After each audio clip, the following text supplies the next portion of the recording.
So good evening. Wanted to do a CAP update, and I wanted it to be from people who are actually in the classroom every day that can give you a little picture of what is happening in those classrooms without walking through. I think that they had a really difficult time narrowing it down to what they wanted to share. So they have a lot of exciting things to share with you tonight, but just know this is just a little piece of what they do. I want to introduce them first.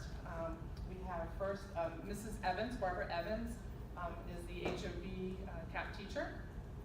Christine Alma Fontano, did I say it right? I practiced. She is the Milton Elementary CAP teacher. Renee Kosk and her daughter, Rehoboth Elementary CAP teacher. Ashley Archer is our 6th grade CAP teacher, and Melissa Tuttle is our CAP teacher at Shields Elementary. So I'm going to let them take over.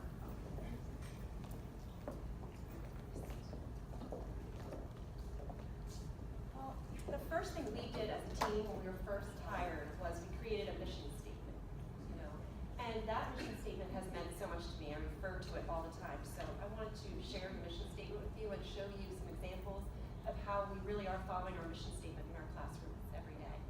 So the first part of our mission statement says students will develop habits, attitudes, and the inspiration needed to become self-directed, independent, lifelong learners and leaders.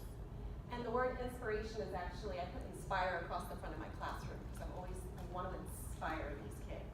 So here were some examples. Over here, my CAP students were actually teaching a lesson to the 2nd grade. The 2nd grade was learning idioms at the same time my class was learning idioms, so they created their own lesson plan and went and became leaders and taught the lesson to the 2nd grade. And it was really neat because I told them how I create a lesson plan with an activating strategy, essential question, summarizing strategy, and they created all that. They created their own lesson and taught it. And then every month, my class goes into the kindergarten classroom and they do reading buddies where they read to the kindergartners and the kindergartners read to them. And it's really neat to see how amazing they are with these young ones and how excited they both get for that time together. This is the second half of our mission statement. Through the use of differentiation, students will participate in learning opportunities that require them to utilize creativity, collaboration, communication, and critical thinking skills. So that is always something that we are encouraging in our class. So I put some pictures here. Differentiation is huge in the CAP classes. Over here on the left is an example of, we had read the novel The Phantom Tollbooth, and children had many choices of projects at the end, from writing chapter 22, and make the book end differently, write another chapter, to creating a script of a play. And this student chose the script of a play. And they actually acted out the main characters arguing over the theme of the novel, and they created, the script. She got the students in the class to act it out with her. She even created the costumes for them. At the top, communication and collaboration. I always start the school year with the Marshmallow Challenge, which probably some of you have done or heard of, where they get a bag of supplies, such as pasta and tape and string and marshmallow, and they have 18 minutes to build the tallest structure, and they have to be able to communicate and collaborate together. And it's really neat because we teach 4th and 5th together at the elementary level, so watching the 4th and 5th graders first day of school right away being forced to, collaborate to create the largest structure. And then we also do project-based learning in our classrooms.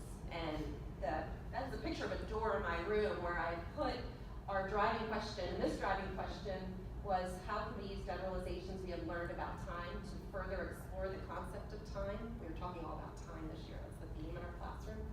And you put up this driving question and they create these need-to-knows. What do I need to know about this driving question? And they write them on stickies and they put them up on the board. And they share them with each other, and then based on these need-to-knows, they create projects, investigating their need-to-knows, and then they present them to the class.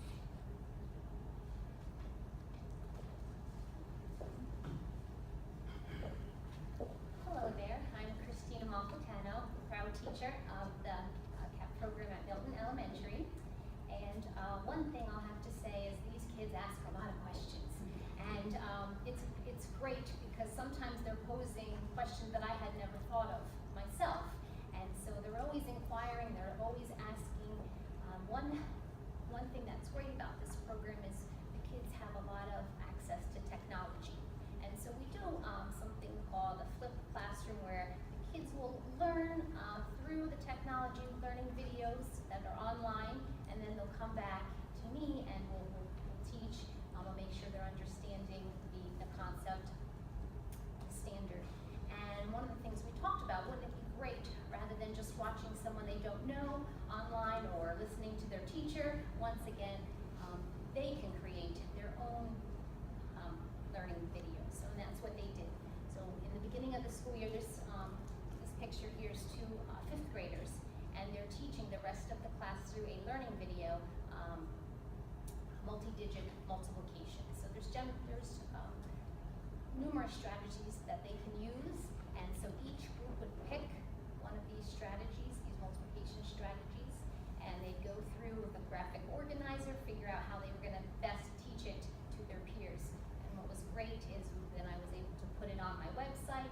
The fourth graders can go on my website and learn from these videos. And the fifth graders also knew that if they struggled with any of the strategies, they can go to my website and listen to one of their friends' teaching videos.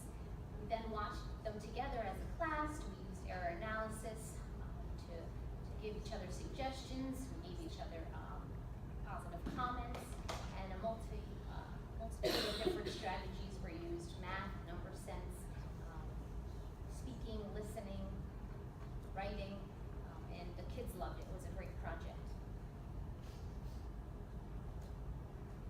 This next slide is an example of another PBL that we've done in CAP.